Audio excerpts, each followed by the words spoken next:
ఈరోజు 38వ ఎపిసోడ్ గురించి వివరించడం జరుగుతుంది. ముఖ్యంగా ఈరోజు మరి ఒక నోరు కాదు, 2 నోర్లు కావాలి. అదేవిధంగా మాట్లాడడానికి కూడా 2 నోర్లు ఉండాలని చెప్పేసి కొంతమంది దీనిపైన ప్రశ్నలు వేయడం జరుగుతుంది. అదేవిధంగా కొంతమంది దీనికోసం బ్రహ్మదేవుని గురించి తపస్సు చేయాలని చెప్పేసి, అదేవిధంగా బంద్ చేయాలని చెప్పేసి కూడా కొంతమంది భావిస్తున్నారు. మరి ఒక్క నోరు ఉంటేనే ఇన్ని రకాలుగా, అంటే మానవులే కాకుండా మరి జంతువులు, పులులు కానివ్వండి, కుక్కలు కానివ్వండి, ఈ వీటి అరుపును కూడా మానవులతో పాటు వీటి అరుపులను కూడా సరిగా భరించలేకపోతున్నారు. మరి కొంతమంది మాటల వలన కానీ, అంటే ఎవరైనా, అంటే ఒక ఉద్యోగస్తులు కానీ ఎవరైనా సరే కింద పనిచేసేటువంటి వాళ్ళ విషయంలో చాలా అంటే కఠినంగా మాట్లాడి, లేదంటే చాలా అంటే వాళ్ళను ఇన్సల్టింగ్గా మాట్లాడడం వలన కొంతమంది ఉద్యోగాలు మానేసినటువంటి వాళ్ళు ఉన్నారు. అదేవిధంగా రాజీనామాలు చేసి ఉన్నటువంటి వాళ్ళు కూడా కొంతమంది మనం చూస్తూ ఉన్నాము. అదేవిధంగా విద్యార్థుల్లో కూడా ఎవరైనా కొద్దిగా కఠినంగా మాట్లాడి, లేదంటే ఏదైనా మార్కులు సరిగా రానప్పుడు, ఏదైనా వాళ్ళకు జరిగినప్పుడు పెద్దవాళ్ళు కూడా చాలా కఠినంగా అంటే మాట్లాడడం వలన అవమానంగా ఫీల్ అయ్యి మనస్తాపం చెందడం వలన కొంతమంది ఇట్లా ఆత్మహత్య కూడా చేసుకున్నారు. అదేవిధంగా మరి ప్రేమికులు వారు ఆ ప్రేమ అనేటువంటిది అన్నీ మంచి మాటలతో మంచిగా ఉన్నప్పుడు పర్వాలేదు, కానీ ఒక టైప్ ఆఫ్ వాళ్ళు ప్రేమికులను కూడా కఠినంగా మాట్లాడడం వలన కూడా మనం చూస్తున్నాము ఈ ఆత్మహత్యలు అనేటువంటివి జరుగుతున్నాయి. కాబట్టి మరి ఇట్లా ఒక్క నోరు ఉంటేనే ఇంత ఇదవుతున్నారు, ఇన్ని చేస్తున్నారు. మరి 2 నోర్లు ఇస్తే పరిస్థితి ఏంటి అనేటువంటిది మనం ఆలోచించాలా. అందుకనే కొంతమంది పూర్వకాలంలో మరి తినడానికి కానీ ఇట్లా మాట్లాడడానికి కానీ మాకు 2 నోర్లు ఉండాలని చెప్పేసి బ్రహ్మదేవుని గురించి తపస్సుకు కూర్చోవడం అనేటువంటిది జరిగింది. అప్పుడు కొంతమంది అలా తపస్సు కూర్చోయిన తర్వాత మరి అలాగే కొన్ని సంవత్సరాలు వాళ్ళు అలాగే తపస్సు చేశారు. అప్పుడు బ్రహ్మదేవుడు ప్రత్యక్షమయ్యి, ఎందుకు నా గురించి మీరు తపస్సు చేస్తున్నారు అని చెప్పేసి అడగడం జరిగింది. అప్పుడు వారందరూ కూడా అడగడం ఏమంటే, ఈ సృష్టిని ఎవరు సృష్టించారని చెప్పి అడిగారు. అంటే నేనే సృష్టించినానని చెప్పేసి బ్రహ్మదేవుడు చెప్పాడు. సరే, మానవులను ఎవరు సృష్టించారంటే నేనే సృష్టించినానయ్యా మానవులు కూడా అన్నాడు.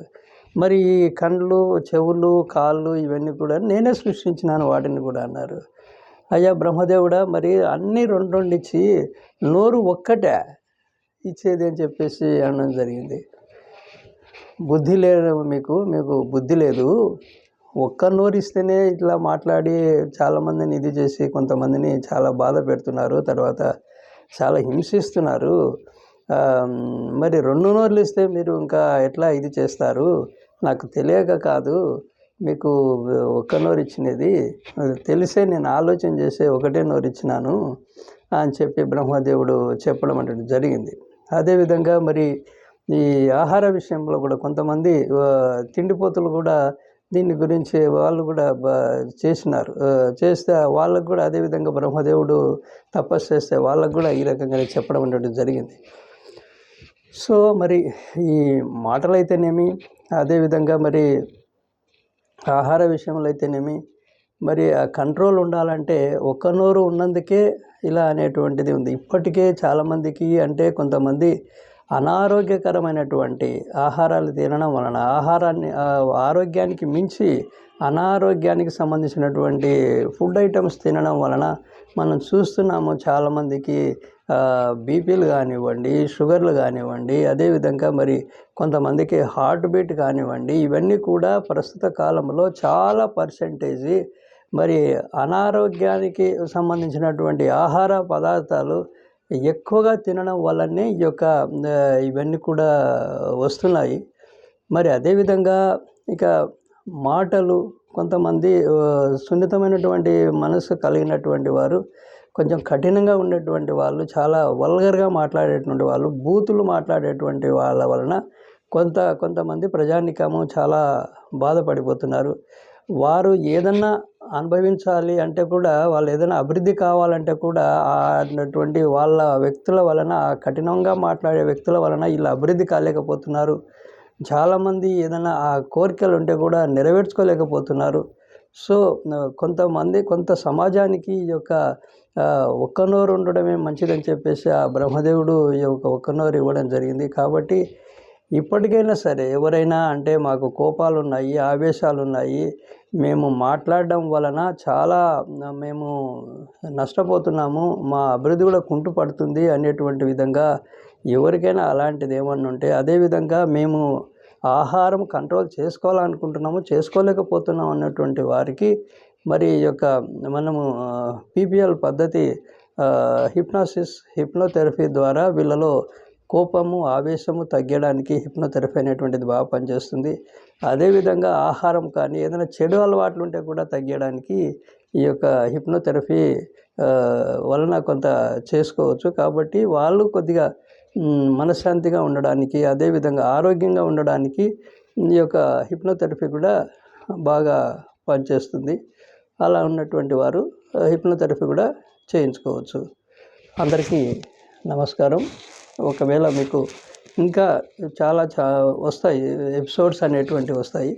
ఆ ఎపిసోడ్లో ఇక మానసిక ఒత్తిడి గురించి కానీ, విద్యార్థుల ఎడ్యుకేషన్ పరంగా కానీ, ఇలాంటివి ఎన్నో విషయాలు మనం ఈ యొక్క ఎపిసోడ్స్ ద్వారా తెలియజేయడం జరుగుతుంది. కాబట్టి ఎవరైనా ఈ యొక్క ఛానల్ను మీరు సబ్స్క్రైబ్ చేసుకుంటే ఇంకా మరిన్ని విషయాలు తెలుసుకోవడానికి అవకాశం అనేటువంటిది ఉంటుంది. ఇట్లు మీ యొక్క doctor Sirigireddy Jayareddy, psychologist and clinical hypnotherapist. అందరికీ నమస్కారం.